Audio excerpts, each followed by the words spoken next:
بسم الله الرحمن الرحيم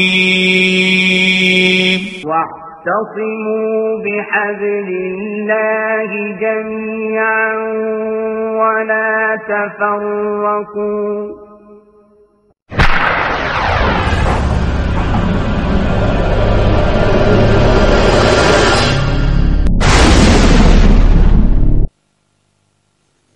والشمس تجري لمستقر لها ذلك تقدير العزيز العليم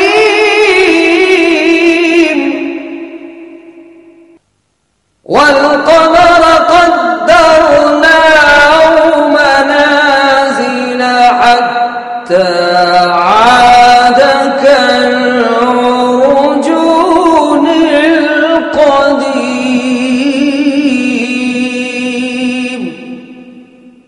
لا الشمس ينبغي لها أن تدرك القمر ولا الليل سابق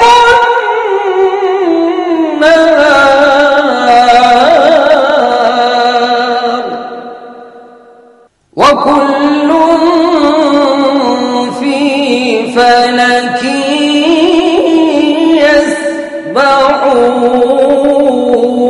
يسبحون.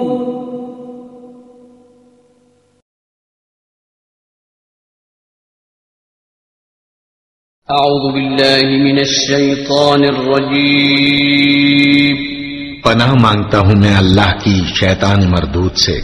بسم اللہ الرحمن الرحیم. شروع اللہ کا نام لے کر جو بڑا مہربان نہایت رحم والا ہے. الحمد للہ رب العالمین الرحمن الرحیم مالک یوم الدین ایاک نعبد و ایاک نستعین. وعلیکم ورحمۃ اللہ وبرکاتہ.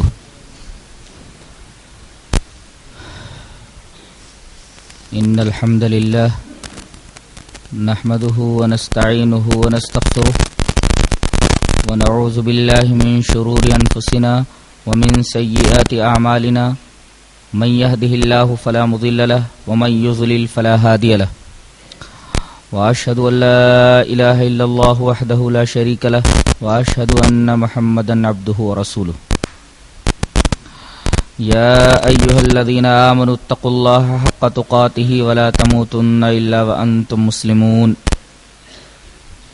يا ايها الناس اتقوا ربكم الذي خلقكم من نفس واحدة وخلق منها زوجها وبث منهما رجالا كثيرا ونساء واتقوا الله الذي تساءلون به والأرحام إن الله كان عليكم رقيبا.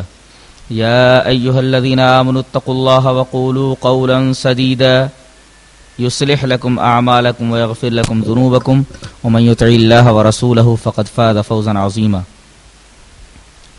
أما بعد أعوذ بالله من الشيطان الرجيم. بسم الله الرحمن الرحيم. يا أيها الذين آمنوا قوا أنفسكم وأهليكم نارا.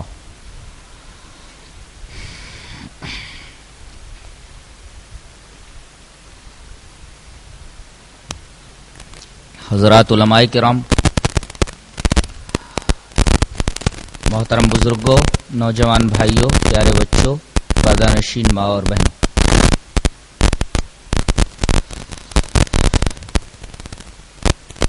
اولاد اللہ تبارک و تعالی کی ایک نعمت عظمی ہے، بشرطے کہ اولاد نیک ہو. اسی وجہ سے اللہ تبارک و تعالی کے برگزیدہ بندوں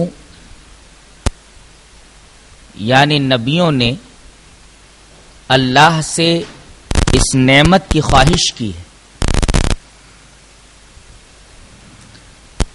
قرآن حکیم میں دعائے خلیل کا تذکرہ اس طرح ہے: رب ہب لی من الصالحین، حضرت ابراہیم دعا کر رہے ہیں اللہ سے کہ میرے رب مجھے نیک اولاد سے نواز. حضرت زکریا کی دعا سورہ آل عمران میں یوں منقول ہے ہنالک دعا زکریا ربہ قال رب هب لي من لدنك ذریۃ طیبۃ انک سمیع الدعاء. زکریا علیہ السلام نے یہ دعا کی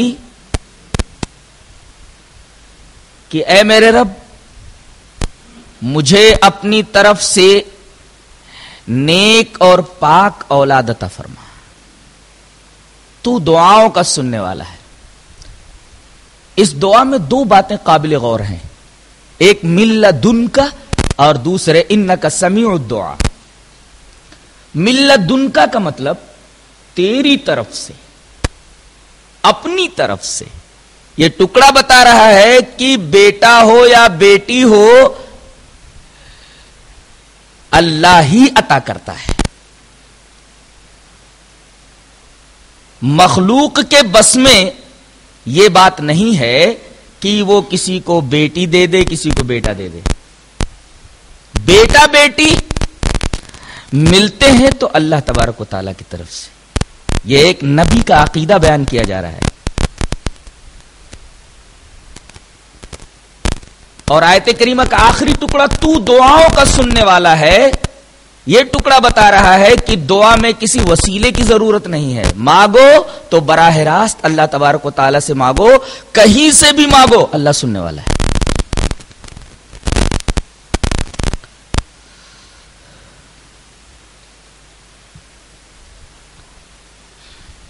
اب اولاد اگر عطا کر دی جائے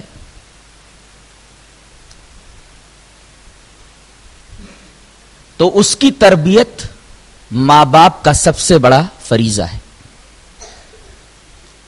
قرآن یہ کہتا ہے اور حدیث بھی یہ کہتی ہے کہ نسل نو کی خرابی میں سب سے بڑا ہاتھ ماں باپ کا ہوتا ہے. اس کے لیے قرآن حکیم کی ایک دلیل لے لیں، اس کے بعد حدیث کی ایک دلیل دیتا ہوں.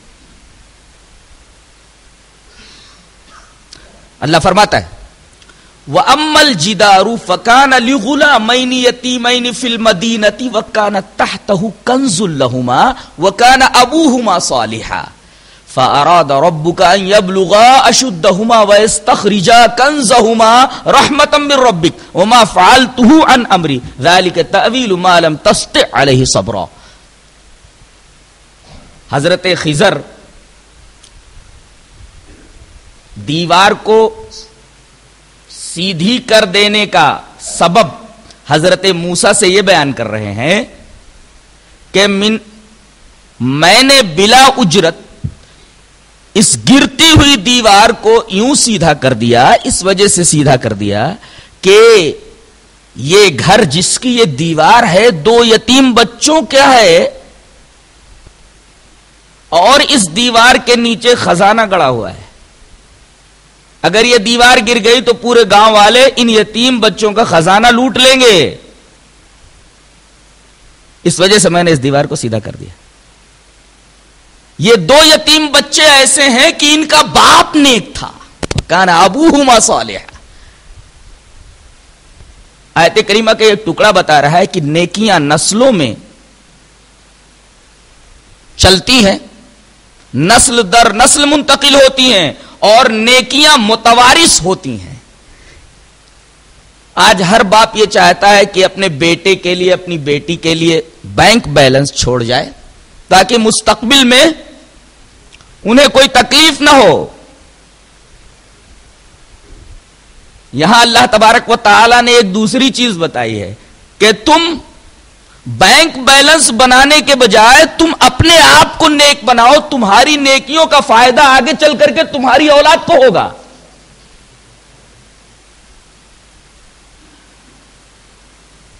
ان بچوں کو جو یتیم ہیں خزانہ اس وجہ سے مل رہا ہے کہ ان دونوں کا باپ نیک تھا. باپ کی نیکی کا اجر، باپ کی نیکی کا بدلہ، باپ کی نیکی کا اثر بچوں کے اوپر پڑ رہا ہے. تو اگر اپنے بچوں کو مستقبل میں خوش دیکھنا چاہتے ہو تو بینک بیلنس کی فکر نہ کرو، خود اپنے آپ کو صالح بناؤ. تمہارا یہ نیک بننا مستقبل میں تمہارے بچوں کے لیے نفع بخش ثابت ہوگا، سود مند ثابت ہوگا.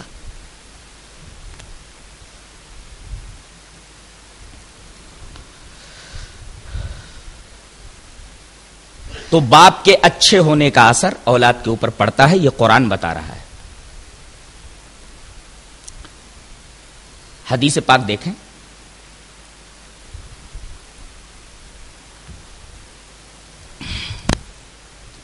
وعن ابی ہریرہ رضی اللہ تعالی عنہ قال قال رسول اللہ صلی اللہ علیہ وسلم ما من مولود الا یولد علی الفطرہ فابواہ یہودانہ او ینصرانہ او یمجسانہ کما تنتج البہیمۃ بہیمۃ جمعاء هل تحسون فیها من جدعاء. ثم يقول ابو ہریرہ رضی اللہ تعالی عنہ فطرۃ اللہ التي فطر الناس علیها لا تبدیل لخلق اللہ ذلك الدین القیم. رواہ البخاری فی کتاب الجنائز. حضرت امام بخاری اس حدیث پاک کو ایسے ہی کتاب الجنائز میں لائے. حضرت ابو ہریرہ فرماتے ہیں کہ رسول اللہ صلی اللہ علیہ وسلم نے ارشاد فرمایا کہ ہر بچہ فطرت پر پیدا ہوتا ہے، اس کی فطرت توحید ہوتی ہے، اس کی فطرت اسلام ہوتا ہے. اس کے ماں باپ اسے یہودی بنا دیتے ہیں، اس کے ماں باپ اسے نصرانی بنا دیتے ہیں، اس کے ماں باپ اسے آتش پرست بنا دیتے ہیں. یہ حدیث پاک بتا رہی ہے کہ بچوں کو بگاڑنے میں، ان کا عقیدہ خراب کرنے میں، ان کے اعمال خراب کرنے میں، ان کے کردار کو تباہ کرنے میں ماں باپ کا سب سے بڑا رول ہوتا ہے. ماں باپ سب سے بڑا سبب بنتے ہیں. اس لیے کہ بچہ جب یہ دیکھتا ہے کہ میرے ماں باپ کا عقیدہ ٹھیک نہیں ہے، تھوڑی سی کوئی پریشانی آئی تو اللہ کو چھوڑ کر کے یہ غیروں کو پکارتے ہیں، کوئی پریشانی آئی تو بھاگ کر کے مزاروں کے اوپر جاتے ہیں.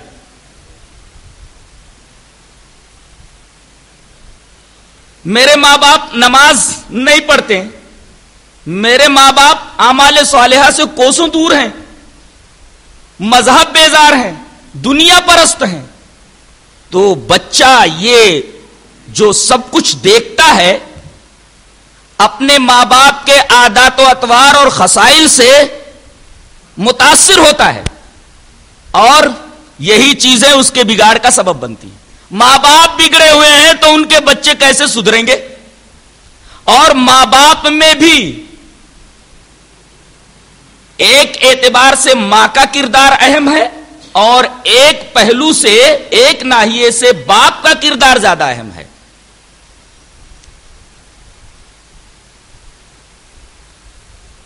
حدیث میں بھی یہ لوگ بھی کہتے ہیں کہ ماں کے قدموں کے نیچے جنت ہے. اس پہلو سے ماں کی اہمیت بہت زیادہ ہے. لیکن میں کہتا ہوں کہ اس جنت تک پہنچنے کے لیے باپ کا جوتا بھی ضروری ہے. یہ تسلیم، یہ مسلم کہ ماں کے قدموں کے نیچے جنت ہے، لیکن اس جنت تک پہنچنے کے لیے باپ کا جوتا رہنمائی کرتا ہے، باپ کا جوتا راستہ دکھاتا ہے. ماں فطری طور پر بہت نرم ہوتی ہے، اس کے لاڈ پیار سے بچے بہت جلدی بگڑ جاتے ہیں. اگر باپ بچوں کے اوپر دھیان نہ رکھے تو ماں کے بیجا لاڈ پیار سے بچے بہت زیادہ بگڑ جائیں گے. لہذا ماں کو بھی بچوں کے اوپر دھیان رکھنا ہے، اور اس سے زیادہ دھیان باپ کو اپنے بچوں کے اوپر رکھنا ہے. اس وجہ سے کہ واقعے موسیٰ اور خضر میں صرف باپ کی صالحیت کا حوالہ دیا گیا ہے، وہاں ماں کا تذکرہ نہیں.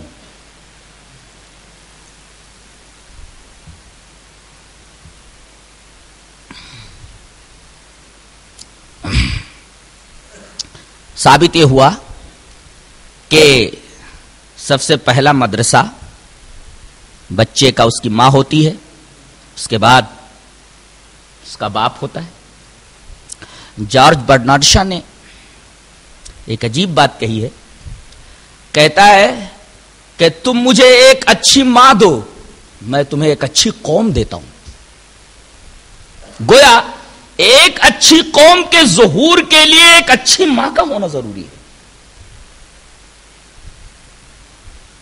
اگر مائیں اچھی نہیں ہے تو ایک اچھی قوم کبھی بھی ظہور پذیر نہیں ہو سکتی.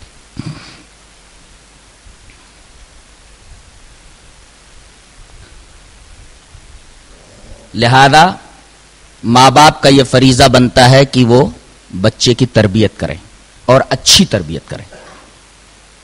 تربیت کے بہت سارے مراحل ہیں. ہم ان مرحلوں کو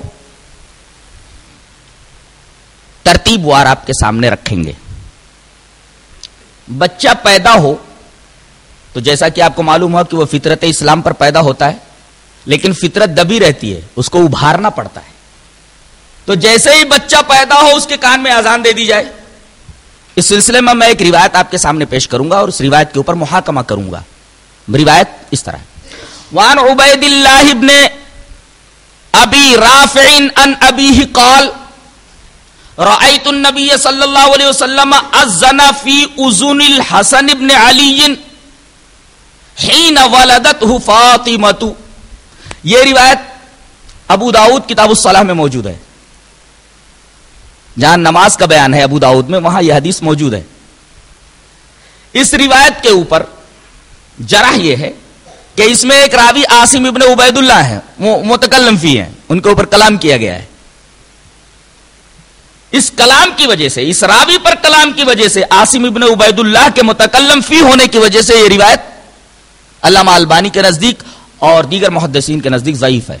لیکن شعیب ارناؤت وغیرہ جیسے محققین نے کہا ہے کہ اس حدیث کے دیگر شواہد بھی ہیں، لہذا دیگر شواہد کی روشنی میں، دیگر شواہد کی وجہ سے یہ حدیث درجہ حسن تک پہنچ جاتی ہے. لہذا دائیں کان میں اذان دے دی جائے.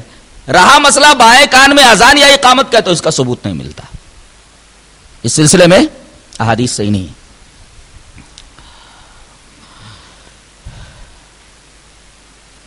اس کے بعد مرحلہ آتا ہے کہ 7 دن سے پہلے بچے کو صاف ستھرا رکھا جائے اور اس کے ساتھ مشرکانہ اعمال و افعال نہ کیے جائیں. عام طور پر یہ دیکھا جاتا ہے کہ زچہ اور بچہ کے نیچے چھوٹی چھوٹی لوہے کی چھریاں رکھ دی جاتی ہیں. پوچھا گیا یہ چھوٹی چھریاں کائے کے لیے رکھ دی جاتی ہیں؟ بولے یہ جنوں سے مدافعت کے لیے ہے، جنوں سے دفاع کے لیے. اللہ اکبر. یہ جن ایسی مخلوق ہے، اللہ تبارک و تعالی نے اس کو ایسی قوت بخشی ہے کہ ایک پیر ایک بر اعظم میں تو دوسرا پیر دوسرا بر اعظم میں رکھنے کی صلاحیت رکھتی ہے. اس کو چھوٹے سے لوہے سے کیا ڈر ہوگا؟ تو یہ ایک جاہلانہ اور مشرکانہ تصور ہے کہ چھوٹے سے لوہے کے چاقو کے اندر جنوں کو بھگا دینے کی طاقت موجود ہے. اس سلسلے میں سنت ہماری کیا رہنمائی کرتی ہے وہ ذہن نشین کر لیں. ماں باپ سنتوں کو دھیان میں نہیں رکھتے، اس وجہ سے وہ ان جاہلانہ اور مشرکانہ رسوم اور خرافات کے اندر مبتلا ہو جاتے ہیں.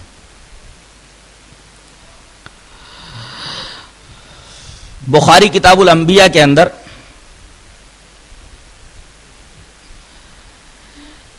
ایک روایت حضرت عبداللہ ابن عباس رضی اللہ تعالی عنہما سے اس طرح آئی ہے: وعن عبداللہ ابن عباس رضی اللہ تعالی عنہما قال کان النبی صلی اللہ علیہ وسلم یعوذ الحسن والحسین ویقول ان اباکما کان یعوذ بها اسماعیل و اسحاق اعوذ بکلمات اللہ التامہ من کل شیطان وہامہ ومن کل عین لامہ. رواہ البخاری فی کتاب الانبیاء. حضرت امام بخاری اس حدیث پاک کو ایسے ہی کتاب الانبیاء میں لائے ہیں. یہ روایت کتاب الانبیاء میں ایسے ہی موجود ہے. حضرت عبداللہ ابن عباس رضی اللہ تعالیٰ عنہما فرماتے ہیں کہ نبی کریم صلی اللہ علیہ وسلم حسن اور حسین کو اپنے سامنے بٹھا کر کے تعوذ کیا کرتے تھے تاکہ اس معوذ کی وجہ سے بچے آسیب سے محفوظ رہیں، شریر جنوں سے محفوظ رہیں، ٹونے ٹوٹکوں سے محفوظ رہیں، جادو سے محفوظ رہیں. اس لیے کہ اوز کا مطلب جانتے کیا ہوتا ہے؟ جس سے یہ لفظ تعویذ بنا ہے. اسے تعویذ لٹکانا، گنڈے بنانا، یہ سب حرام ہے. اور کسی کے گردن میں اگر تعویذ ہو، یا ہاتھ پر امام زامن بندھا ہوا ہو، یا اجمیر کا دھاگا ہاتھ میں لٹکا ہوا ہو، تو یہ سارے کے سارے کام، یہ ساری کی ساری چیزیں شرکیات میں سے ہے. ان کو بدن سے دور کر دینا چاہیے. یہاں تک کہ حدیث میں آتا ہے کہ اگر کسی آدمی نے کسی کی ایک تعویذ کاٹ دی، کسی کا ایک گنڈا کاٹ دیا، تو اس کے اوپر واجب ہو گئی. صحابہ کرام نے پوچھا کہ اللہ کے رسول، گنڈا اور تعویذ کاٹنے سے کیا چیز واجب ہو گئی؟ آپ نے فرمایا جنت واجب ہو گئی.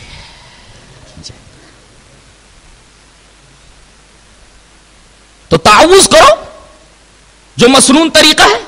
نبی کریم صلی اللہ علیہ وسلم نے جو تعوذ کا مسنون طریقہ ہمیں بتایا ہے، اس کو بچوں کے اوپر استعمال کریں.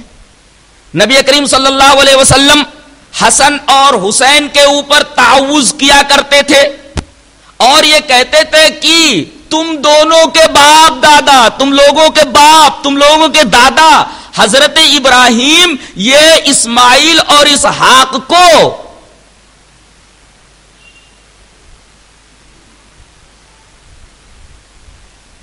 تعوذ کیا کرتے تھے.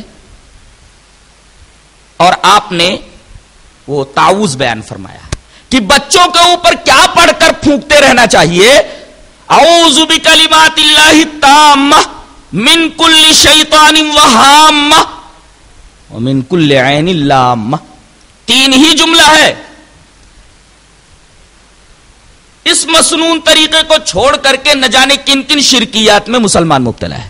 اب بچے اگر تکلیف میں مبتلا ہو جائیں تو پھر اس بابا کے پاس، اس بابا کے پاس، اس ڈاکٹر کے پاس، اس ڈاکٹر کے پاس لے کر کے انسان بھاگتا ہے. اپنی انرجی بھی ضائع کرتا ہے، اپنا مال بھی ضائع کرتا ہے، اپنا وقت بھی تباہ کرتا ہے. جب 7واں دن آئے تو کیا کرنا چاہیے؟ اس سلسلے میں حدیث ملاحظہ کریں. حدیث اس طرح: وعن سمرة رضی اللہ تعالی عنہ قال قال رسول اللہ صلی اللہ علیہ وسلم الغلام مرتہن بعقیقته یذبح عنہ یوم السابع ویسمى ویحلق راسه. رواہ الترمذی فی ابواب الاضاحی. امام ترمذی اس حدیث پاک کو جہاں قربانیوں کا بیان ہے، قربانیوں کے بیان میں اس حدیث پاک کو لائے حضرت سمرہ سے. یہ روایت پوری کی پوری ریفر کر دی گئی ہے. حضرت سمرہ فرماتے ہیں رضی اللہ تعالی عنہ کہ نبی کریم صلی اللہ علیہ وسلم نے ارشاد فرمایا کہ بچہ اپنے عقیقے کے عوض میں گروی ہوا کرتا ہے. اب اگر کوئی چیز آپ کسی کے ہاں گروی رکھ دے تو کچھ دے کر اس چیز کو چھوڑانا پڑتا ہے. رہین جو چیز ہے کچھ دے کر کے اس کو راہن کو چھڑانا پڑتا ہے.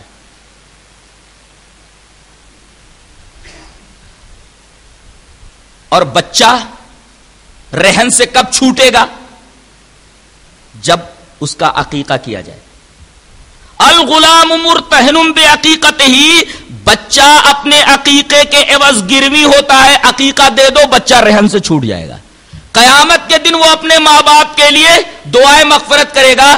بعض روایات کے اندر تو یہ آتا ہے کہ وہ جنت کے دروازے پر کھڑے ہو جائیں گے اور مچل جائیں گے، کہیں گے جب تک ہمارے موحد ماں باپ جنت میں داخل نہیں ہوتے تب تک ہم جنت میں نہیں جائیں گے. اور اللہ ان کی اس درخواست کو قبول فرمائے گا.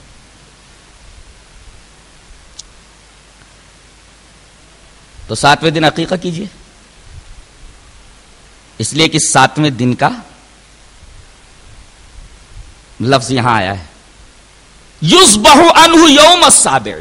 بعض لوگوں نے جو 14 دن والی روایت ہے اور 21 دن والی روایت ہے کہ اگر کوئی آدمی 7ویں دن عقیقہ نہ کر سکے تو 14ویں دن کرے یا 21ویں دن کرے. بعض علماء نے کہا کہ یہ دونوں روایتیں صحیح نہیں ہیں، ضعیف ہیں. کچھ لوگوں نے ان دونوں حدیثوں کو صحیح کہا ہے، لیکن میں یہ کہتا ہوں کہ بلا وجہ 7ویں دن سے عقیقے کو متجاوز نہ کیا جائے. اگر آدمی کے پاس 7ویں دن عقیقہ کرنے کی استطاعت ہے تو اگر وہ 7ویں دن نہیں کرتا، بعد میں کرنے کا ارادہ رکھتا ہے تو یہ خلاف سنت عمل کرتا ہے.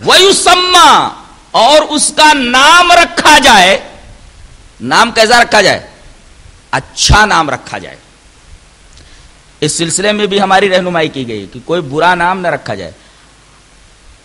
آج ماڈرن دور میں ماڈرن نام رکھنے کی مسلمان کوشش کرتا ہے. نہ جانے کیسے کیسے نام رکھتا ہے جس کا کوئی معنی ہی نہیں ہوتا ہے. نبی کریم صلی اللہ علیہ وسلم نے نام رکھنے کے بارے میں ہماری رہنمائی کیا فرمائی ہے؟ ذرا 2 حدیثیں آپ کے گوش گزار کر دوں. حدیثیں اس طرح: وعن ابی الدرداء رضی اللہ تعالی عنہ قال قال رسول اللہ صلی اللہ علیہ وسلم انکم تدعون یوم القیامت باسمائکم واسماء آبائکم فاحسنوا اسماءکم. رواہ البیہقی فی السنن الکبری فی کتاب الضحایا. حضرت امام بیہقی اس حدیث کو اپنی کتاب سنن کبریٰ کے اندر لائے ہیں اور جہاں قربانیوں کا بیان ہے وہاں یہ حدیث موجود ہے حضرت ابو درداء سے. حضرت ابو درداء رضی اللہ تعالیٰ عنہ فرماتے ہیں کہ رسول اللہ صلی اللہ علیہ وسلم نے ارشاد فرمایا کہ کل قیامت کے دن تم لوگ اپنے ناموں سے پکارے جاؤ گے اور اپنے باپوں کے نام سے پکارے جاؤ گے. فلاں ابن فلاں، زید ابن عبد الرحمن، حاضر ہو اپنے نام سے اور اپنے باپوں کے نام سے، سوائے عیسیٰ ابن مریم کے کہ ان کا کوئی باپ نہیں اور حضرت آدم کے کہ ان کے ماں باپ ہی نہیں. سب کو ان کے ناموں اور ساتھ میں ان کے باپ کے نام کے ساتھ پکارا جائے گا. آدم کے ساتھ نہ تو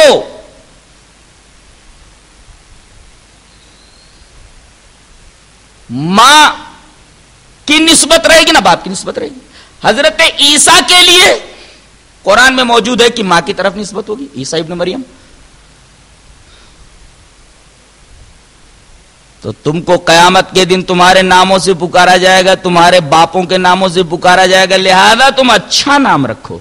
فَأَحْسِنُوا أَسْمَاءَكُمْ، تم اپنے نام اچھے رکھو. اچھا، اچھے نام کیسے ہوتے ہیں اس حدیث میں تو نہیں بیان کیے گئے.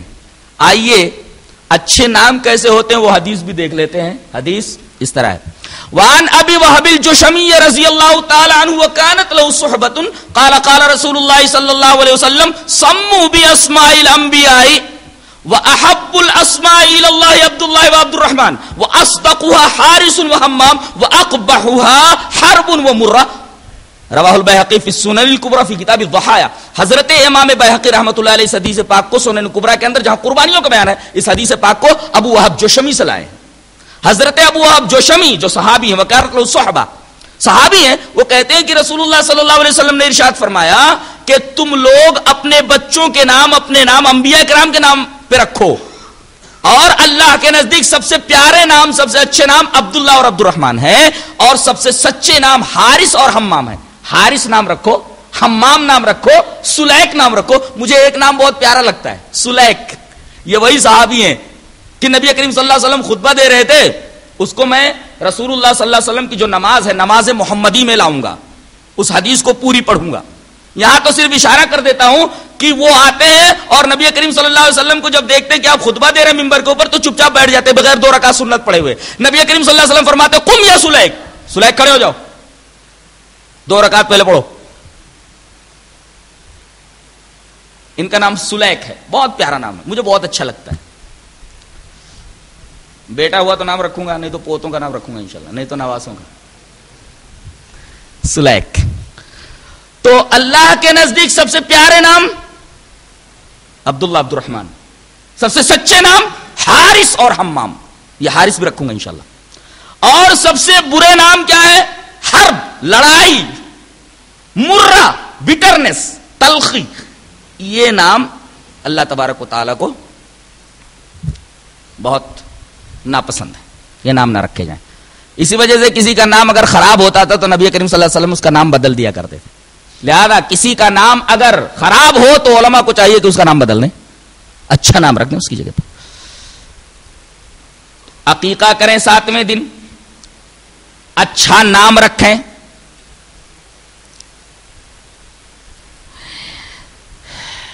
اور وَيُحْلَقُ رَأْسُهُ، اور بچے کا سر موڑ دیں.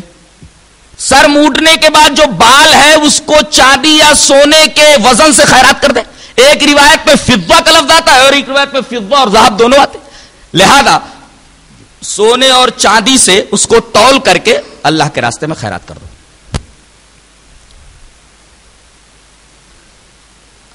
عقیقے کے اندر کن باتوں کا دھیان رکھنا ہے؟ 2 باتوں کا. لڑکے کی طرف سے 2 بکریاں اور لڑکی کی طرف سے 1 بکری. دلیل اس طرح ہے. وعن ابی ہریرہ رضی اللہ تعالی عنہ ان النبی صلی اللہ علیہ وسلم قال ان اليهود تعق عن الغلام ولا تعق عن الجاریہ فعقوا عن الغلام شاتين وعن الجاریہ شاة. رواہ البیہقی فی السنن الکبریٰ فی کتاب الضحایا. حضرت امام بیہقی اس حدیث پاک کو ایسے ہی سنن کبریٰ کے اندر لائے جہاں قربانیوں کا بیان ہے. حضرت ابو ہریرہ فرماتے ہیں کہ نبی کریم صلی اللہ علیہ وسلم نے ارشاد فرمایا کہ یہودی لوگ لڑکے کی طرف سے عقیقہ تو کرتے ہیں لیکن لڑکی کی طرف سے نہیں کرتے. لڑکے کی طرف سے عقیقہ کرتے ہیں لیکن لڑکی کی طرف سے عقیقہ نہیں کرتے. لہذا یہودیوں کی مخالفت میں تم ایسا کرو کہ لڑکے کی طرف سے 2 بکریوں کا عقیقہ کرو اور لڑکی کی طرف سے 1 عقیقہ کرو.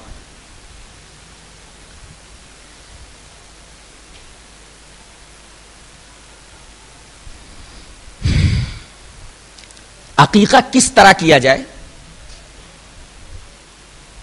لوگ بہت ساری دعائیں پڑھتے ہیں. کچھ تو کسی مولوی کے پاس جا کر کے، وہ مولوی بھی بدعتی ہوتا ہے، کچھ مخصوص دعائیں کاغذ پر لکھ کر دے دیتا ہے. اب بیچارے جس کو عقیقہ کرنا ہے اس کو پڑھنا آتا نہیں، چلیے مولوی صاحب. اب مولوی صاحب کا یہاں بھلا ہو جاتا ہے، کچھ نظرانہ مل جاتا ہے. کوئی مولوی تو دعا پڑھنے کی وجہ سے منڈی لے کر چلا جاتا ہے، عقیقے کی پوری منڈی لے کر چلا جاتا ہے. تو دعا بہت آسان ہے، خود ہی ذبح کر لو تاکہ منڈی ہاتھ سے نہ جائے.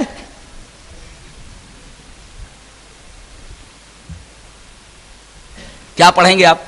حدیث اس طرح. وعن عائشہ رضی اللہ تعالی عنہا قالت اق النبی صلی اللہ علیہ وسلم عن الحسن والحسین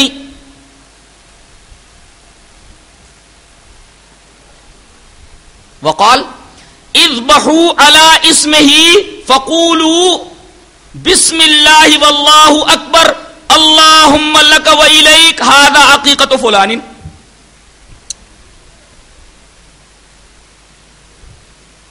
یہ جو روایت ہے، یہ روایت مجموع زوائد حسمی میں موجود ہے. یہ روایت علامہ البانی کی کتاب ارواء الغلیل میں بھی موجود ہے. یہ روایت مصنف عبد الرزاق میں بھی ہے. یہ روایت مسند ابو یعلا کے اندر بھی موجود ہے. ان ساری حدیث کی کتابوں میں یہ روایت حضرت عائشہ رضی اللہ تعالیٰ سے مروی ہے. وہ فرماتی ہے کہ رسول اللہ صلی اللہ علیہ وسلم نے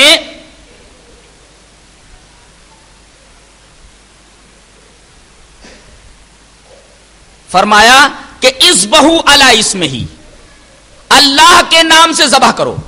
ذبح کرتے وقت کیا پڑھنا ہے؟ بس چند کلمات ہیں. بسم اللہ واللہ اکبر اللہم لک وإلیک ھذا عقیقۃ فلان. اگر بچے کا نام زید رکھ دیا گیا، سلیک رکھ دیا گیا ہے، تو اس طریقے سے پڑھیے بسم اللہ واللہ اکبر اللہم لک وإلیک ھذا عقیقۃ زید یا سلیک. بس اور کچھ پڑھنا نہیں تاکہ منڈی ہاتھ سے نہ جائے. تو یہ عقیقے کا طریقہ ہے. 7ویں دن اگر ختنہ بھی کر دیں تو بہت اچھی بات ہے. اس سلسلے میں ایک روایت امام طبرانی المعجم الصغیر کے اندر لائے ہیں اور روایت حسن الاسناد ہے، اس کی اسناد حسن ہے. روایت اس طرح ہے. وعن جابر بن عبد اللہ رضی اللہ تعالی عنہ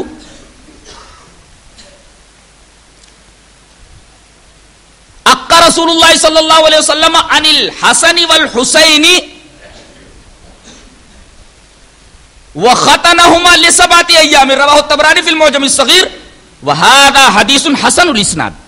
حضرت جابر بن عبد اللہ فرماتے ہیں کہ رسول اللہ صلی اللہ علیہ وسلم نے حضرت حسن اور حسین کی طرف سے عقیقہ کیا اور ان کا ختنہ 7ویں دن کیا. 7ویں دن دونوں کا عقیقہ بھی کیا اور 7ویں دن دونوں کا ختنہ بھی کر دیا. ختنہ مؤخر بھی کیا جا سکتا ہے لیکن 7ویں دن اگر کر دے تو بہت اچھا ہے. نبی کریم صلی اللہ علیہ وسلم نے حضرت حسن اور حسین کا عقیقہ اور ختنہ دونوں 7ویں دن ہی کیا ہے. پہلی روایت جو میں نے پیش کی تھی جس میں دعا کا لفظ ہے وہ اس طرح ہے. وان عائشہ رضی اللہ تعالی عنہا قالت قال رسول اللہ صلی اللہ علیہ وسلم اذبحوا علی اسمہ فقولوا بسم اللہ واللہ اکبر اللہم لک و الیک ہذہ عقیقۃ فلان.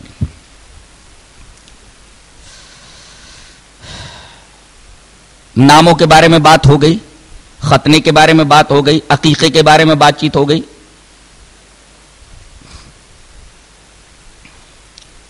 اب مرحلے ہیں اگلی تربیت کے. جاہلانہ اور مشرکانہ رسوم سے متاثر ہو کر کے مسلم معاشرے کے اندر بھی یہ دیکھا جاتا ہے کہ لڑکے کی پیدائش پر بڑی خوشی منائی جاتی ہے اور لڑکی کی آمد پر بڑے غم و غصے کا اظہار کیا جاتا ہے.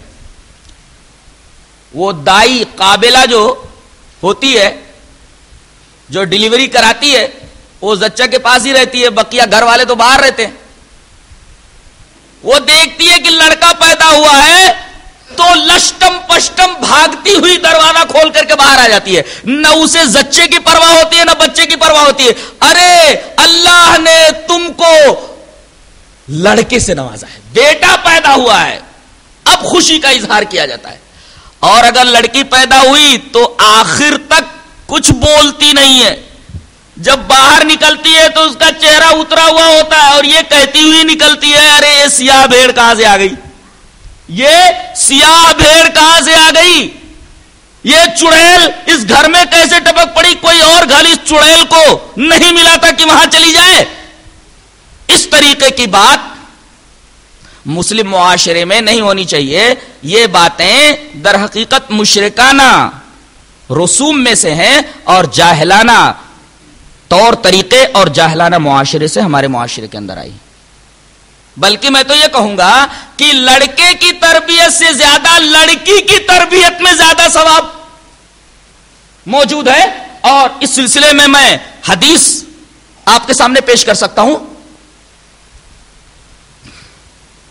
حدیث اس طرح ہے, وان انس رضی اللہ تعالی عنہ قال قال رسول اللہ صلی اللہ علیہ وسلم من عال جاریتین حتی تبلغا جاء یوم القیامت انا وہو کہاتین وضم اصابعہ. رواہ مسلم فی کتاب الادب. حضرت امام مسلم اس حدیث پاک کو ایسے کتاب الادب کے اندر لائیں.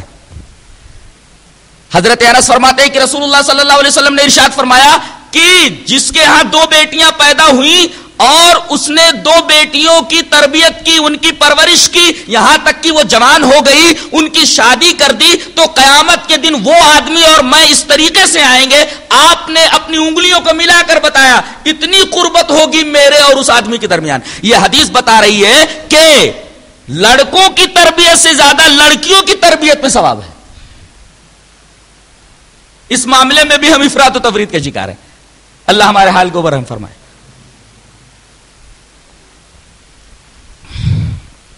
اس کے بعد مرحلہ آتا ہے یہ کہ بچوں کے ساتھ محبت تو کی جائے لیکن بیجا لاڈ پیار نہ کیا جائے جس کی وجہ سے وہ بگڑ جائیں, تعلیم سے دور ہو جائیں, اخلاق و کردار بگڑ جائیں. محبت کریں لیکن محبت ایک دائرے میں ہو. نبی کریم صلی اللہ علیہ وسلم کس طرح محبت کرتے تھے, ایک حدیث دیکھیے. وان اسامہ بن زید رضی اللہ تعالی عنہ کان النبی صلی اللہ علیہ وسلم یاخذنی فیقعدنی علی فخذہ ويقعد الحسن بن علي على فخذه الآخر ثم يزمهما ثم يقول اللهم ارحمهما فإني أرحمهما. رواه البخاری فی کتاب الادب. حضرت امام بخاری حدیث پاک کو ایسے کتاب الادب میں لائے. راوی حضرت اسامہ ابن زید ہیں. حضرت اسامہ ابن زید رضی اللہ تعالیٰ عنہ فرماتے ہیں کہ جب میں کبھی نبی کریم صلی اللہ علیہ وسلم کے پاس سے گزرتا تو آپ کو دیکھ کر جیسے بھاگنے کی کوشش کرتا, نبی دوڑ کر کے مجھے پکڑ لیتے. کان یاخذنی, مجھے پکڑ لیتے. کہاں بھاگ رہا ہے, ادھر آ. کدھر بھاگا جا رہا ہے, ادھر آ. اور مجھے اپنی ماڑی کے اوپر بٹھا لیتے تھے, اپنی ران کے اوپر بٹھا لیتے تھے, اور حسن ابن علی کو بلاتے تھے اپنے نواسے کو کہتے ادھر آ بیٹے، آ جاتے تھے، چل ادھر بیٹھ جا. تو مجھے اپنی ایک ماڑی پر، اپنی ایک ران پر بٹھا لیتے تھے اور اپنے نواسے حسن ابن علی کو دوسری ماڑی پر، دوسری ران کے اوپر بٹھا لیتے، پھر دونوں کو پکڑ کر کے خوب بھینچتے تھے، یوں دباتے تھے، دباتے تھے. ثم یقول، آپ فرماتے تھے اللہم ارحمہما، اے میرے رب، اے میرے اللہ ان دونوں کے اوپر رحم فرما. فإنی ارحمہما، میں ان دونوں کے اوپر رحم کرتا ہوں. اے اللہ میں ان دونوں بچوں کے اوپر رحم کرتا ہوں، تو بھی ان بچوں کے اوپر رحم فرما. اس سے یہ پتا چلتا ہے کہ بچوں سے محبت کرنا چاہیے اور ان کے لیے رحمت کی دعا کرنی چاہیے، کے اوپر رحم کرنا چاہیے. خود رحم کرو، خود ان سے محبت کرو اور اللہ تبارک و تعالیٰ سے دعا کرو کہ ان کے اوپر رحم کریں. آپ کے ایک نوازی تھے حضرت امامہ، ان کے بارے میں تو مشہور حدیث ہے کہ ان کو آپ لیے ہوئے نماز میں آ جاتے تھے، جب رکوع میں جاتے تو انہیں اتار دیتے تھے، قیام میں ہوتے تو انہیں گود میں اٹھا لیتے تھے. اللہ، یہ حضرت زینب کی بیٹی ہیں، آپ کی بڑی بیٹی حضرت زینب کی لڑکی ہیں حضرت امامہ رضی اللہ تعالی. تو اس طرح آپ اپنے نواسوں سے اور نواسیوں سے اور دیگر مسلمانوں کے بچوں سے بڑی محبت کرتے تھے اور ان دونوں کے لیے خاص طور سے دعا کرتے تھے کہ اللہ ان کے اوپر رحم فرما.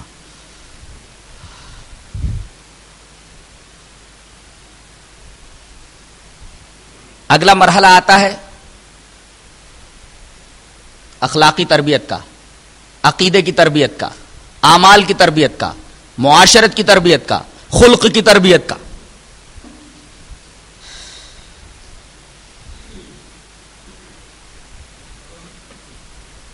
تربیت اس مرحلے میں کہاں سے شروع کی جائے؟ قرآن بتاتا ہے کہ توحید سے شروع کی جائے اور حدیث بتاتی ہے کہ توحید سے شروع کیا جائے. دلیل اس طرح ہے، وَإِذْ قَالَ لُقْمَانُ لِابْنِهِ وَهُوَ يَعِظُهُ يَا بُنَيَّ لَا تُشْرِكْ بِاللَّهِ إِنَّ الشِّرْكَ لَظُلْمٌ عَظِيمٌ. حضرت لقمان اپنے بیٹے کو بٹھا کر اس کو نصیحت کر رہے ہیں اور کہہ رہے ہیں میرے بچے اللہ کے ساتھ کسی کو شریک مت کرنا، بے شک شرک ظلم عظیم ہے، بہت بڑا ظلم ہے. تو حضرت لقمان اپنے بیٹے کو نصیحت کر رہے ہیں اور نصیحت پہلی کیا ہے؟ توحید کی ہے اور شرک سے بیزار ہونے کی ہے.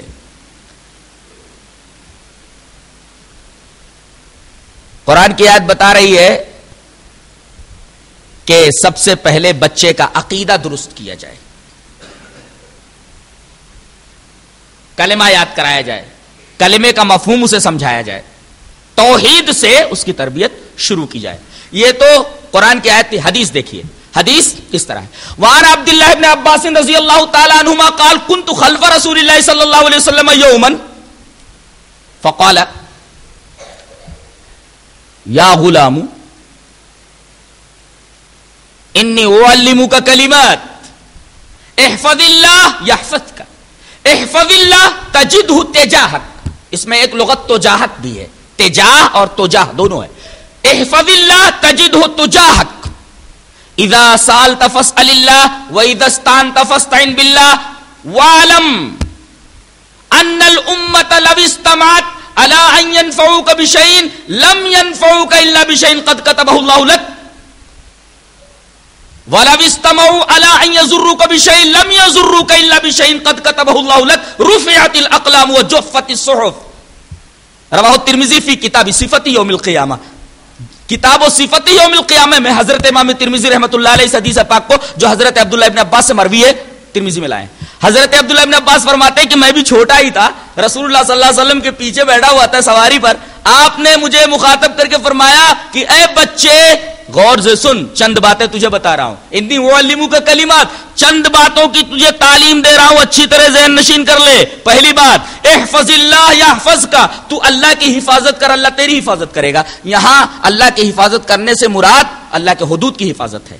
جن چیزوں سے منع کیا ان سے رک جاؤ، جن چیزوں کے کرنے کا حکم دیا اسے کرو. یہ ہے اللہ کی حفاظت، اللہ کے حدود کی حفاظت مراد ہے. تو اللہ کی حفاظت کر، اللہ تیری حفاظت کرے گا. تو اللہ کی حفاظت کر، اللہ کو تو اپنے سامنے پائے گا. احفظ اللہ تجدہ تجاہک، اللہ کو اپنے سامنے پانے کا مطلب یہ نہیں کہ اللہ خود اتر کے آ جائے گا. یہ تو صوفیوں کا عقیدہ ہے کہ ہر جگہ موجود ہے اللہ اپنی ذات کے اعتبار سے. مسلمانوں کا یہ عقیدہ کہ اللہ عرش پر مستوی اپنے ذات کے اعتبار سے, علم کے اعتبار سے ہر جگہ موجود ہے, تصرف کے اعتبار سے ہر جگہ موجود ہے, اپنی قدرت کے اعتبار سے ہر جگہ موجود ہے, اپنے ارادے کے اعتبار سے ہر جگہ موجود ہے, اپنی ذات کے اعتبار سے وہ عرش پر مستوی ہے. الرحمن علی العرش استوى. لہذا صوفیہ کا یہ عقیدہ انتہائی بوگس اور بیہودہ عقیدہ ہے کہ اللہ ہر چیز میں موجود ہے, کتے میں بھی موجود, سور میں بھی موجود. نعوذ باللہ من ذالک. تو اے میرے بچے چند باتیں سکھلا رہا ہوں, اچھا اچھی طرح ذہن نشین کر لے. اللہ کی حفاظت کر, اللہ تیری حفاظت کرے گا. اللہ کی حفاظت کر, اللہ کو تو اپنے سامنے پائے گا. اور جب تو سوال کرے تو اللہ سے سوال کر. بہت سارے مسلمان بچوں کو دیکھو کہ بھیک مانگتے نظر آتے ہیں, ماں باپ انہیں بھیک مانگنے پر لگا دیتے ہیں. اذا سالت فاسأل اللہ, جب تو سوال کر تو اللہ سے سوال کر. یہ بچے کو بتا رہے ہیں نبی کریم صلی اللہ علیہ وسلم. وَإِذَا اسْتَعَنْتَ فَاسْتَعِنْ بِاللَّهِ, جب تو مدد کے لیے کسی کو پکارے تو اللہ کو مدد کے لیے پکار. اور ایک بات اور ذہن نشین کر لے بچے کہ اگر دنیا کے تمام لوگ مل کر کے تجھے نفع پہنچانا چاہے تو تجھے نفع نہیں پہنچا سکتے مگر اتنا ہی جتنا اللہ نے تیرے لیے لکھ دیا ہے. اور دنیا کے تمام لوگ مل کر کے اگر تجھے نقصان پہنچانا چاہے تو تجھے نقصان نہیں پہنچا سکتے مگر اتنا ہی جتنا اللہ تبارک و تعالیٰ نے نقصان پہنچنا تیری قسمت میں لکھ دیا ہے. اور یہ بھی سن لے, رفعت الاقلام وجفت الصحف, قلمیں اٹھا لی گئی اور صحیفے سوکھ گئے. یہ حدیث بتا رہی ہے کہ تربیت کا آغاز توحید سے کیا جائے. اس کے بعد مرحلہ آتا ہے عمل کا. اعمال کے اندر اگر خرابی دیکھی جائے تو فوراً ٹوکا جائے. مثلا نبی کریم صلی اللہ علیہ وسلم کی ایک حدیث دیکھیے, بہت پیاری حدیث ہے. اسے امام بخاری رحمۃ اللہ علیہ کتاب الجہاد والسیر کے اندر لائے. روایت اس طرح ہے, وعن ابی ہریرہ رضی اللہ تعالی عنہ ان النبی صلی اللہ علیہ وسلم ان الحسن بن علی رضی اللہ تعالی عنہما اخذ تمرۃ من تمر الصدقہ فجعلها في فيه فقال له النبي صلی اللہ علیہ وسلم بالفارسیہ کخی کخی اما تعرف ان لا ناکل الصدقہ.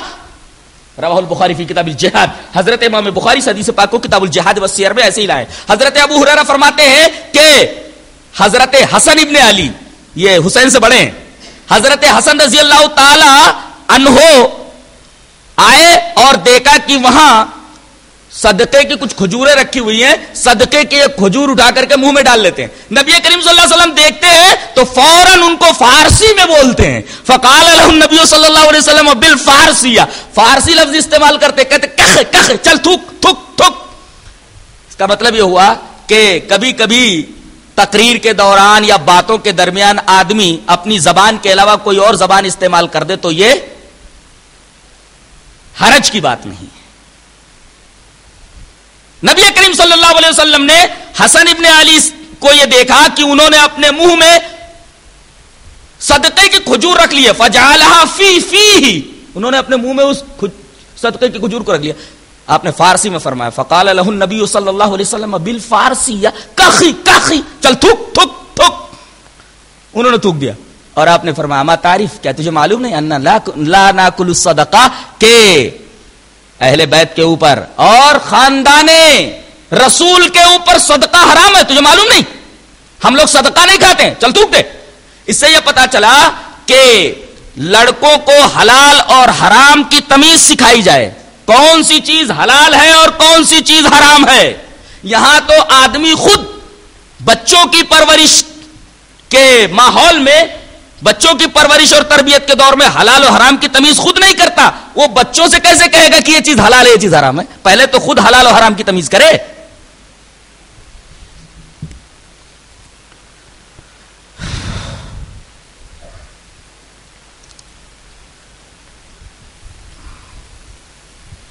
ایک بات اور ذہن نشین ہے کہ بچے کے 2 سال جیسے پورے ہو جائیں دودھ چھوڑا دینا چاہیے. حنفیہ کہتے ہیں 2.5 سال, صحیح نہیں ہے, یہ آیت کریمہ کی صاف خلاف ورزی ہے. اللہ نے فرمایا والوالدات یرضعن اولادهن حولین کاملین لمن اراد ان یتم الرضاعہ, مائیں اپنے بچوں کو صرف 2 سال دودھ پلائیں, بس 2 سال سے پہلے ہی دودھ چھوڑا دینا چاہیے. 2 سال پورے ہوتے ہوتے دودھ چھوڑا دینا چاہیے.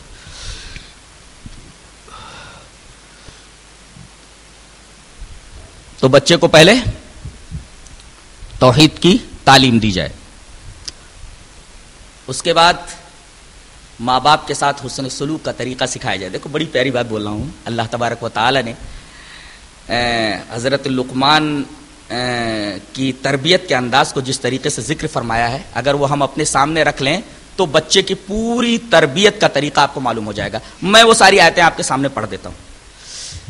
وَإِذْ قَالَ لُقْمَانُ لِابْنِهِ وَهُوَ يَعِظُهُ يَا بُنَيَّ لَا تُشْرِكْ بِاللَّهِ إِنَّ الشِّرْكَ لَظُلْمٌ عَظِيمٌ وَوَصَّيْنَا الْإِنسَانَ بِوَالِدَيْهِ حَمَلَتْهُ أُمُّهُ وَهْنًا عَلَى وَهْنٍ وَفِصَالُهُ فِي عَامَيْنِ أَنِ اشْكُرْ لِي وَلِوَالِدَيْكَ إِلَيَّ الْمَصِيرُ.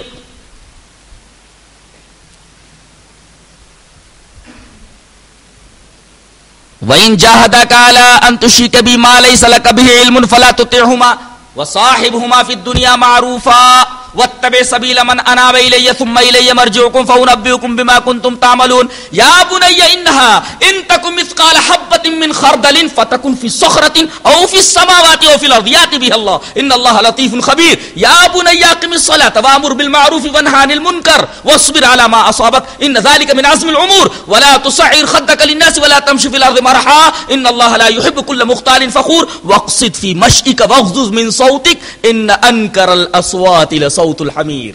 یہ تربیت پوری کی پوری ہو گئی.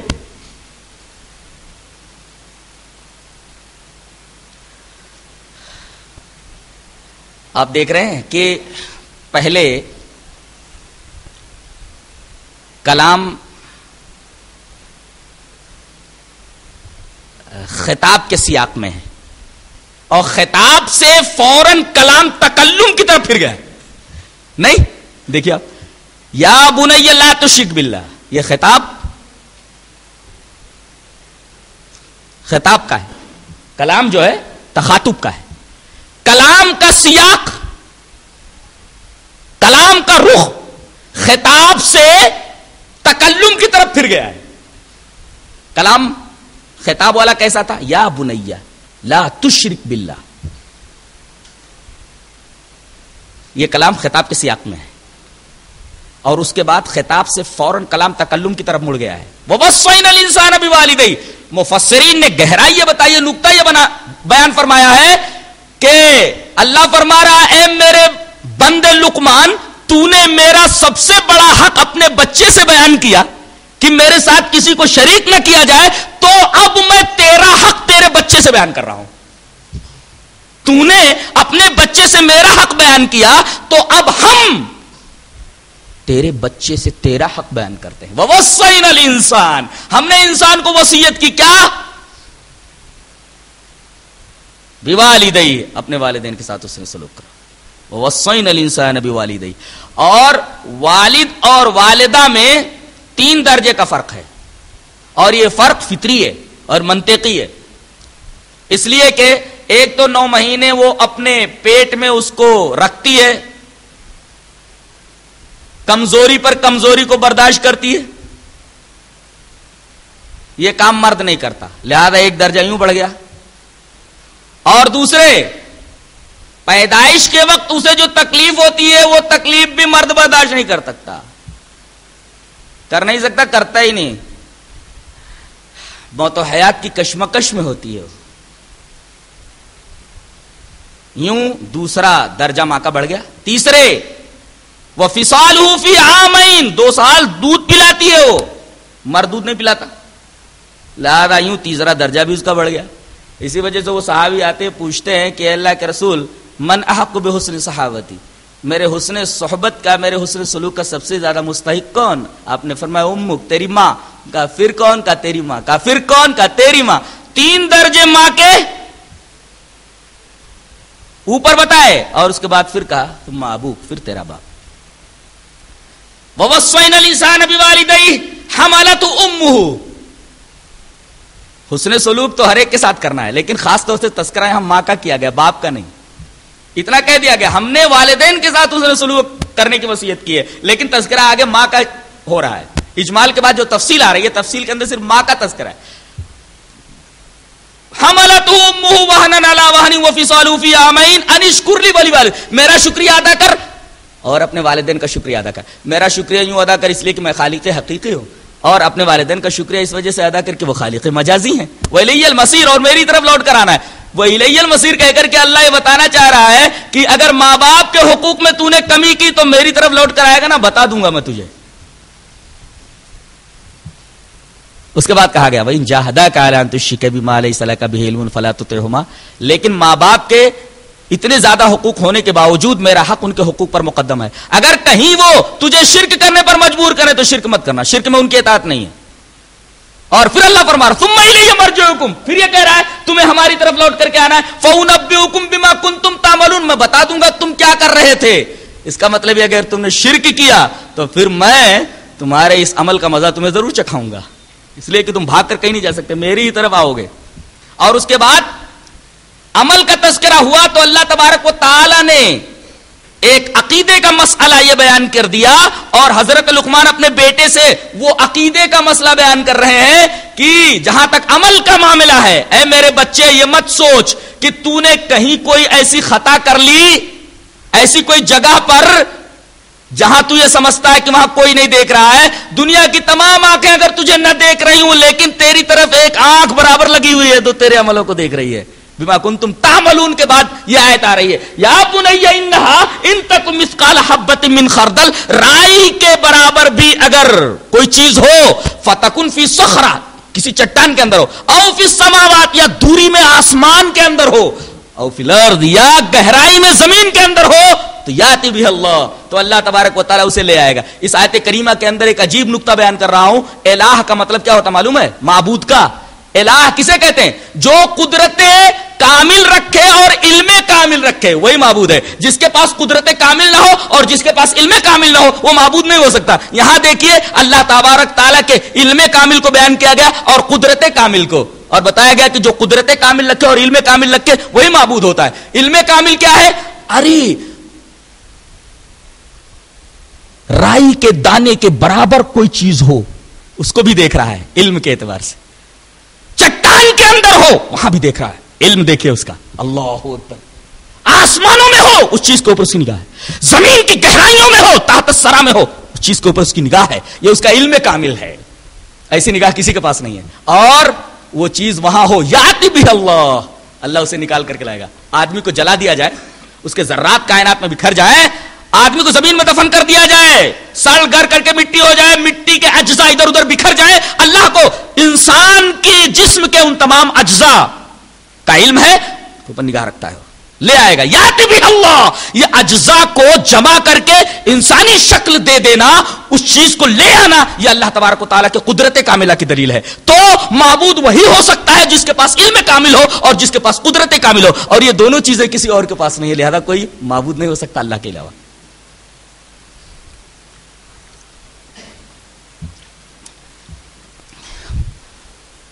تو تربیت کا آغاز توحید سے ہوا. اس کے بعد بات کہی گئی ہے جس کا تعلق اصلاح عقائد سے ہے. اس کے بعد اصلاح کے عقائد کے بعد اصلاح عمل آ رہا ہے. اصلاح عمل کے بارے میں کیا فرما رہے ہیں؟ یا بنی اقم الصلاۃ. عقائد میں فرسٹ نمبر توحید، اور اعمال میں پہلا عمل نماز ہے. یا بنی اقم الصلاۃ، اے میرے بیٹے نماز قائم کر. زکات کا لفظ یہاں نہیں ہے اس لیے کہ بچے کے اوپر زکات نہیں ہوتی ہے اگر وہ صاحب نصاب، یا کم سے کم ان کا بیٹا صاحب نصاب نہیں تھا. یا بنی اقم الصلاۃ، اے میرے بچے نماز قائم کر. وامر بالمعروف ونہی عن المنکر، بھلائی کا حکم دے برائی سے روک. اچھا واصبر علی ما اصابک، بھلائی کا حکم دے گا برائی سے روکے گا تو تیرے اوپر اعتراضات ہوں گے، بڑی پریشانیاں آئیں گی، اس پر تجھے صبر کرنا ہے. ان ذالک من عزم الامور، یہ بڑے حوصلے کا کام ہے، سب لوگ ایسا نہیں کر سکتے. یہ تھا انداز تربیت کا جس کا تعلق اصلاح عمل سے ہے. بات پہلے کہی گئی جس کا تعلق اصلاح عقائد سے تھا، پھر بات کہی گئی جس کا تعلق اصلاح عمل سے تھا، اب بات کہی جا رہی ہے اصلاح خلق، اصلاح کردار کے اعتبار سے. ولا تصعر خدک للناس ولا تمشي في الارض مرحا. دو باتیں ہیں جو اخلاق اور کردار کے بالکل منافی ہیں. ایک ہے گردن اکڑا کر کے چلنا. سار ایک بیماری کو بولتے ہیں جو اونٹ کی گردن یا سر میں ہو جایا کرتی تھی، جس کی وجہ سے اونٹ کا گردن ٹیڑھا ہو جاتا تھا، اونٹ کی گردن ایسے ہو جاتی تھی ٹیڑھی. یہاں کہا جا رہا ہے ایسے لوگوں سے ملتے وقت گردن ٹیڑھی مت کرے سے، جیسے اونٹ کی گردن میں بیماری یا سر میں بیماری کی وجہ سے اس کے گردن ٹیڑھا ہو جاتا تھا، اس کی گردن ٹیڑھی ہو جاتی تھی، ایسا مت کرنا. ولا تصعر خدک، اپنے چہرے کو ٹیڑھا مت کر. ولا تمشی فی الارض مرحا، زمین میں اکڑ کرنا چل. یہ اخلاق و کردار میں دو چیزیں بہت بری ہیں. ان اللہ لا یحب کل مختال فخور، اللہ کسی اترانے والے کو، فخر کرنے والے کو پسند نہیں کرتا. اب اس کے بعد بات کہی جا رہی ہے معاشرت کے بارے میں، یعنی یہ چوتھی بات ہے جس کا تعلق اصلاح معاشرت سے ہے. وقصد فی مشئک، چال میں میانہ روی اختیار کر. او دوڑ رہا بھاگ رہا ہے پاگل ہے، بھاگ رہا ہے. یہاں تک کہ بعض لوگوں کو یہ دیکھا جاتا ہے کہ اگر امام رکوع میں جانے کو ہوتا ہے اور وضو بنا کر کے کوئی آدمی آ رہا ہے، دیکھ رہا ہے اب ایک دو آیتیں اور بچ گئی ہے، دوڑتا آتا ہے، فوراً نماز میں شریک ہو جاتا ہے. یہ سکینت اور وقار کے خلاف ہے، منع کیا گیا. آرام سے وضو بنا کر کے آؤ، جتنی نمازیں ملے پڑھ لو اور جو چھوٹ جائیں اسے پوری کر لو، سیدھا سا معاملہ ہے. تو تمہارے اوپر سکینت اور وقار لازم ہے. اور بھاگتے آنا، دوڑ کر کے آنا، یہ سکینت اور وقار کے خلاف ہے. اور کہا جا رہا ہے وغضض من صوتک، اپنی آواز کو پست رکھ. آواز کو پست رکھنے کا یہ مطلب نہیں ہے کہ زور سے کبھی بولو ہی نہیں، جب ضرورت پڑے تو زور سے بولنا چاہیے. یہاں جو ممانعت ہے آواز کو پست رکھنے کا جو حکم ہے اور زور سے چلانے کی ممانعت ہے، وہ خاص وجہوں سے ہے اور خاص مواقع کے اوپر ہے. کسی کو ڈرانے دھمکانے کے لیے، کسی کو اوپر روب جمانے کے لیے آواز کو بلند مت کر. کیا کر رہا ہے؟ وغضض من صوتک، اپنی آواز کو پست رکھ. یہ کسی کے اوپر روب جمانے کے لیے آواز کو بلند کر رہا ہے. تو اس طریقے کے ماحول میں آواز کو بلند نہیں کرنا چاہیے، ممانعت ہے اس کی. اور کہا گیا کہ آواز کو بلند کرنا یہ در حقیقت یہ گدھے کی آواز ہے. ان انکر الاصوات لصوت الحمیر، سب سے بری آواز گدھے کی آواز. میں سوچتا رہتا تھا کہ اللہ تبارک و تعالیٰ نے اور کسی جانور کے بارے میں یہ بات نہیں کہی کہ اس کی آواز سب سے بری آواز ہے، یہ گدھے کی آواز کے بارے میں اس نے ایسی بات کیوں کہی؟ بہت تلاش کے بعد، بہت غور و فکر کے بعد مجھ پر یہ سر منکشف ہوا کہ اللہ تبارک و تعالیٰ نے اس کے بارے میں بات کیوں کہی ہے. آپ دنیا کے تمام جو مخلوقات ہیں ان کی آوازیں سن لیجئے، ان کے آوازوں کے اندر زیرو بم ہے. کیا بولتے اس کو؟ ردم ہے. ردم ہے، زیرو بم ہے آواز کے اندر، اتار چڑھاؤ ہے. چاہے چیل کی آواز ہو تو اچھی لگتی ہے، اس لیے کہ چیل کی آواز کے اندر زیرو بم ہے. آواز خراب بھی ہو لیکن اس کے اندر زیرو بم ہو، ردم ہو تو خوبصورت بن جاتی ہے. لیکن گدھے کی آواز ایسی ہے کہ زیرو بم کے ساتھ ساتھ اعتدال نہیں ہے. اعتدال ہونا ضروری ہے آواز کے اندر. زیرو بم کے ساتھ اعتدال اگر نہیں ہے تو آواز سب سے خراب. دنیا کی تمام مخلوقات کی آواز میں زیرو بم تو ہے، اعتدال ہے، لیکن گدھے کی آواز میں زیرو بم کے ساتھ اعتدال نہیں ہے. اس اعتدال کے مفقود ہونے کی وجہ سے اللہ تبارک تعالیٰ نے فرمایا ان انکر الاصوات لصوت الحمیر.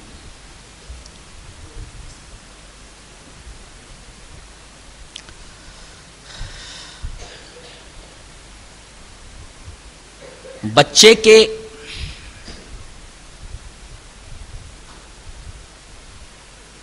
جوانی سے پہلے دو دور آتے ہیں. ایک دور طفولیت کا ہوتا ہے، ایک دور ہوتا ہے سن شعور کا. تھوڑا سا شعور آ جاتا ہے. تو جب وہ سن شعور کو پہنچ جائیں، یہ مرحلہ 7 سال کا ہے. اس سلسلے میں نبی کریم صلی اللہ علیہ وسلم کا فرمان ہمارے سامنے ہے. میں چاہتا ہوں کہ وہ فرمان آپ کے گوش گزار کر دوں. روایت اس طرح: وان عمرو بن شعیب عن ابیہ عن جدہ قال قال رسول اللہ صلی اللہ علیہ وسلم مروا اولادکم بالصلاة وهم ابناء 7 سنین واضربوهم علیہا وهم ابناء 10 وفرقوا بینهم فی المضاجع. رواہ ابو داؤد فی کتاب الادب. حضرت امام ابی داؤد اس حدیث پاک کو کتاب الادب یا کتاب الصلاۃ کے اندر لائے. حضرت عمرو بن شعیب عن ابیہ عن جدہ، یہ تو سند ہے کہ رسول اللہ صلی اللہ علیہ وسلم نے ارشاد فرمایا کہ بچے جب 7 سال کے ہو جائیں تو نماز کا حکم دو، اور جب 10 سال کے ہو جائیں نماز نہ پڑھیں تو مارو. 10 سال کے ہو جائیں نماز نہ پڑھیں تو مارو. 7 سال کے ہو جائیں تو حکم دو، عادت ڈالو نماز پڑھنے کی. اور اگر 10 سال کے ہو جائیں نماز نہ پڑھیں تو مارو. اور ایک کام اور کرو کہ ان کے بسترے الگ الگ کر دو، الگ الگ ان کو سلاؤ. یہ تاکید ہمیں کی گئی ہے. تو عمل یہاں سے شروع کریں اور کوشش یہ ہو کہ ہم انہیں اچھا ماحول دیں. یہ جو آیت کریمہ میں نے پڑھی ہے اس کا ایک نقطہ بتا رہا ہوں، شاید آپ نے سنا ہو. بڑا پیارا نقطہ ہے. آیت کریمہ پہلے دیکھ لیتے ہیں. جو خطبے میں سننا کے بعد میں نے پڑھی تھی، اور اس تقریر کا آغاز میں نے اسی آیت سے کیا تھا. یا ایھا الذین آمنوا قوا انفسکم واہلیکم نارا، اے ایمان والو اپنے آپ کو بچاؤ اور اپنے اہل و عیال کو بچاؤ جہنم کی آگ سے. اس میں دو باتیں تو بالکل واضح ہیں. ایک تو صرف اپنا اچھا بن جانا کافی نہیں ہے. آپ یہ کہیں کہ ہم اچھے بن گئے بس اللہ کے ہاں ہماری پکڑ نہیں ہوگی، اللہ کے ہماری پرشش نہیں ہوگی، یہ غلط تصور ہے. آپ کے اہل و عیال کے بارے میں آپ سے پرشش ہوگی. آپ کا غریبان پکڑ لیا جائے گا، غریبان ناپ دیا جائے گا آپ کا. یہ آیت بتا رہی ہے کہ خود اچھا بن لینا کافی نہیں ہے، اپنے اہل و عیال کو بھی اچھا بنانا یہ آپ کا فریضہ ہے. ایک بات تو یہ معلوم ہوئی. دوسری بات جو قابل غور ہے وہ یہ ہے، بعض لوگ یہ کہتے رہتے، روتے رہتے، ارے ہم اپنے بچوں کو سمجھا رہے ہیں، بچے اتنے بدماش ہیں، اتنے شریر ہیں، اتنے بد دماغ ہیں، اتنے بد مزاج ہیں کہ ہماری باتیں تو ان کے دماغ میں آتی ہی نہیں ہے، ہماری باتوں کا کوئی نوٹس ہی نہیں لیتے. ہم اپنی بیویوں کو، اپنی بچیوں کو کوئی بات دین کی بتاتے ہیں تو اس کان سے سن کر اس کان سے اڑا دیتے ہیں. دین کے اصولوں کے اوپر چلنا ان کو بہت گرا گزرتا ہے، یہ ہماری بات مانتے ہی نہیں. ان سے پہلی بات تو یہ عرض کرنی ہے کہ آپ نے بچپن میں ان کی تربیت کیا رسول اللہ صلی اللہ علیہ وسلم کے بتائے ہوئے طریقے کے اوپر کی تھی کہ اب بڑے ہونے کے بعد ان سے یہ امید رکھ رہے ہیں؟ ایک صاحب کہنے لگے میرا بیٹا انجینئر ہو گیا ہے، بڑا پیسہ خرچ کیا ہے میں نے اس کی انجینئرنگ کے پڑھنے کے دور میں، اب اللہ کا شکر ہے کہ وہ ایک کمپنی کے اندر اچھے عہدے پر فائز ہو گیا ہے، بہت اچھا لڑکا ہے، اب اس کے لیے لڑکی کی تلاش کر رہا ہوں، بہت پیارا لڑکا ہے، صرف ایک چیز کی کمی ہے، تھوڑا سا دین نہیں ہے اس کی زندگی. دین کو کیسا لائٹ لے رہا ہے. اس کی مثال ایسے ہے جیسے کہ ایک آدمی مرنے کے قریب ہو گیا، پتہ یہ نہیں چل رہا ہے کہ اس کی روح نکل گئی کہ ابھی روح اس کے بدن میں موجود ہے، گھر والوں کو یہ پتہ نہیں چل رہا ہے، تو ڈاکٹر کو بلاتے ہیں کہ ارے بھائی دیکھو پتہ نہیں چل رہا ہے کہ یہ آدمی مر گیا کہ روح اس کے اندر موجود ہے، روح ہے کہ نکل گئی ہمیں پتہ نہیں چل رہا ہے، ذرا آپ بتائیے، آپ تو ڈاکٹر ہیں. اب ڈاکٹر آلہ لگا کر کے سب دیکھتا ہے، کہتا ہے کہ اس کا دماغ بالکل صحیح ہے، اس کا ہاتھ پیر بالکل صحیح ہے، آنکھیں بھی بالکل صحیح ہیں، سارا بدن اس کا صحیح ہے، صرف تھوڑی سی روح نکل گئی ہے. بتائیے یہ جو تھوڑا سا کہہ رہا ہے یہی تو اصل ہے. اسی اصل کی طرف ماں باپ دھیان نہیں دیتے اور لڑکے خراب ہو جاتے. نعرہ کا لفظ قابل غور ہے، وہ بیان کرتا ہوں، بہت پیاری چیز ہے. ایک بچہ آگ کی طرف جا رہا ہے، ایک آگ جل رہی ہے، چھوٹا بچہ ہے، آگ کی رنگین لپٹوں کو دیکھ کر کے اسے خوبصورت چیز سمجھ کر کے اسے حاصل کرنے کے لیے، اسے پکڑنے کے لیے اس کی طرف بڑھتا ہے. آپ کرسی پر بیٹھ کر کے کتاب کے مطالعے میں مستغرق ہیں، بچے کو دیکھ رہے ہیں کہ وہ آگ کی طرف بڑھ رہا ہے، آگ کے بالکل قریب پہنچنے ہی والا ہے. کیا آپ بچے سے اتنا ہی کہنے پر اکتفا کریں گے اور آپ کا فرض پورا ہوگا کہ اے بچے آگ کی طرف مت جا، آگ میں گر جائے گا، جل جائے گا، تباہ ہو جائے گا، تجھے نقصان پہنچ جائے گا، صرف آپ بولنے پر اکتفا کرتے ہیں؟ نہیں، بچہ جیسے ہی آگ کے قریب پہنچتا ہے آپ باتوں پر اکتفا نہیں کرتے بلکہ آگے بڑھ کر کے اس کو پکڑ لیتے ہیں اور اس کو پیچھے کھینچ لاتے ہیں. تو جس طریقے سے آپ اپنے بچے کو آگ سے بچانے کے لیے صرف باتوں پر اکتفا نہیں کرتے بلکہ عملی اقدام کرتے ہیں، اس کو پکڑ کر کے آگ سے دور کرتے ہیں، کیا اس طریقے کی دل سوزی ہے آپ کے اندر اپنے بچوں کی تربیت کے بارے میں؟ قطعاً یہ دل سوزی نہیں ہے. یہ دل سوزی نہ ہونے کی بنا پر ہی ہمارے بچے خراب ہو رہے ہیں. نبی کریم صلی اللہ علیہ وسلم باریک سے باریک باتوں کے اوپر نگاہ رکھتے تھے، اور اگر کوئی غلط بات کسی بچے کی طرف سے دیکھتے تھے تو آپ فوراً اس کا نوٹس لیتے تھے اور اس کی تاکید کرتے تھے اور منع کرتے تھے اس سے. مثلا ایک روایت اس طرح ہے، قال الولید بن کثیر انه سمع وهب بن کیسان انه سمع عمر بن ابی سلمة رضی اللہ تعالی عنہ قال كنت غلاما في حجر رسول الله صلى الله عليه وسلم وكانت يدي تطيش في الصحفة فقال لي رسول الله صلى الله عليه وسلم يا غلام سم الله وكل بيمينك وكل مما يليك فما زالت تلک تہمتی بعد رواہ البخاری فی کتاب الاطعمہ. امام بخاری حدیث پاک کو کتاب الاطعمہ میں ایسے لائے.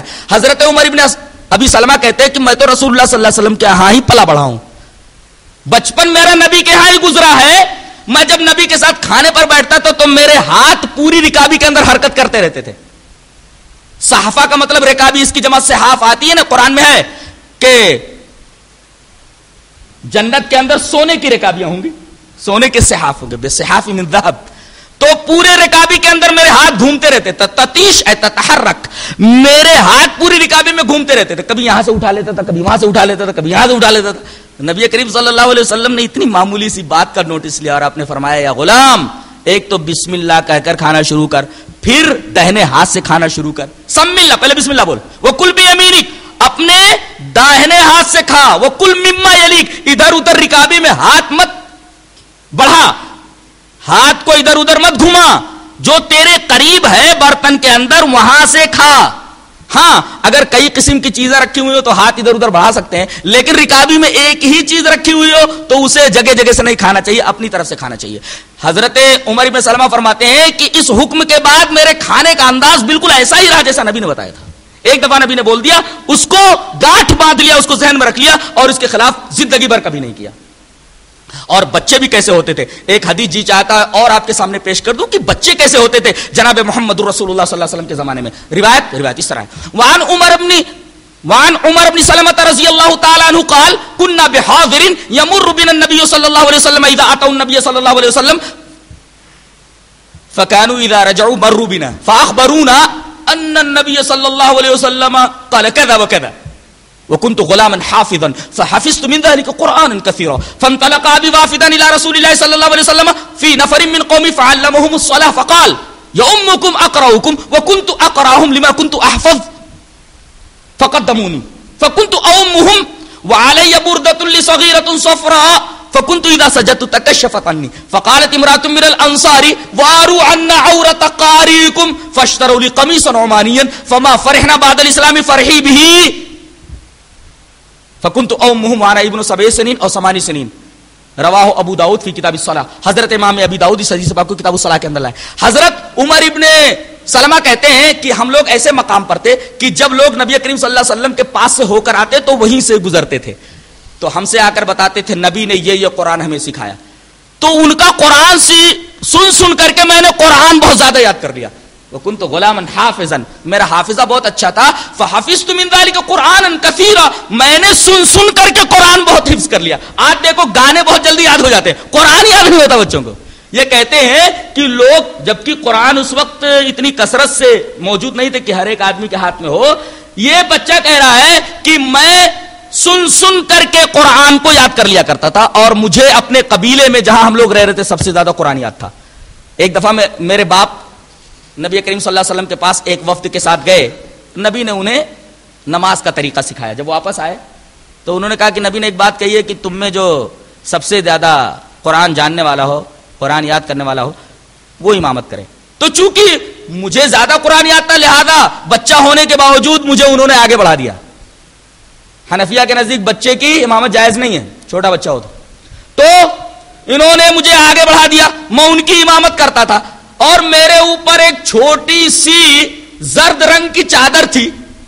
جب میں سجدے میں جاتا تو میرا سطر کھل جاتا تھا. پیچھے عورتیں بھی نماز کو آتی تھی. تو ایک انصاریہ عورت نے مصلیوں کے پاس یہ خبر بھیجی, کہا کہ یہ جو تمہارا امام ہے چھوٹا بچہ, ذرا اس کو کپڑے تو پہنا دو, اس کا سطر کھل جاتا ہے پیچھے سے, اس کا سطر پیچھے سے کھل جاتا ہے, ذرا اپنے امام کے لیے کپڑا وپڑا تو لے آؤ. بعض لوگ ہوتے ہیں اماموں کا کچھ خیال وغیرہ نہیں کرتے. اماموں کا خیال رکھنا ضروری ہے, اسے کس چیز کی ضرورت ہے وہ تو تمہارے اوپر ڈیپینڈ ہے نا. ارے اس کے پاس کپڑا نہیں ہے, کپڑا لے آؤ. یہ جب سجدے میں جاتا ہے تو صدر کھل جاتا ہے, اس کا ننگا ہو جاتا ہے. یہ وارو ان عورت قاریکم, تو تمام لوگوں نے چندہ کیا اور فشتروا لی قمیصا عمانیا, عمان کی ایک قمیص مجھے خرید کر دیا. انہوں نے کہتے اتنا خوش ہوا میں کہ اسلام لانے کے بعد سب سے زیادہ خوشی مجھے وہ قمیص پا کر کے ہوئی. بچوں کو تحفے تحائف بہت پسند آتے ہیں. فما فرحنا بعد الاسلام فرحی بھی، مجھے بہت خوشی ہوئی، اور وہ قمیص پہن کر کے میں آتا تھا، امامت کرتا تھا. فکنت امہم، میں ان کی امامت کرتا تھا، اور میری عمر کتنی تھی؟ وانا ابن 7 سنین اور 8 سنین، یا تو میں 7 سال کا تھا یا 8 سال کا تھا، یعنی بچے کی بھی امامت جائز ہے. تو یہ نبی کریم صلی اللہ علیہ وسلم کے زمانے کا ماحول تھا. خلاصہ یہ کہ ہم بچے کی تربیت کریں، اسے اچھا ماحول دے، اور غلط صحبتوں سے خاص طور سے اسے بچائیں، نگاہ رکھیں کہ کسی غلط صحبت کے اندر تو نہیں ہے، اس کی تربیت کریں. بچے جب بڑے ہو جائیں تو اچھے ڈائٹ کے لیے بولیے، اچھی خوراک کے لیے بولیے، جم جوائن کرنے کے لیے بولیے، ورزش کرنے کے لیے بولیے، میسر ہو تو کراٹے وغیرہ بھی سیکھ لیں، اپنے بدن کے اندر فٹنس لائیں. اس لیے کہ اللہ تبارک و تعالیٰ کے نزدیک طاقتور مومن کمزور مومن سے بہتر ہوتا ہے. یہ تو حدیث پاک ہے جس کو میں کئی دفعہ ریفر کر چکا ہوں. طاقتور بنیں، اپنے جسم کو اچھا بنا کر رکھیں، اور غلط بچوں کی صحبت میں نہ رہیں.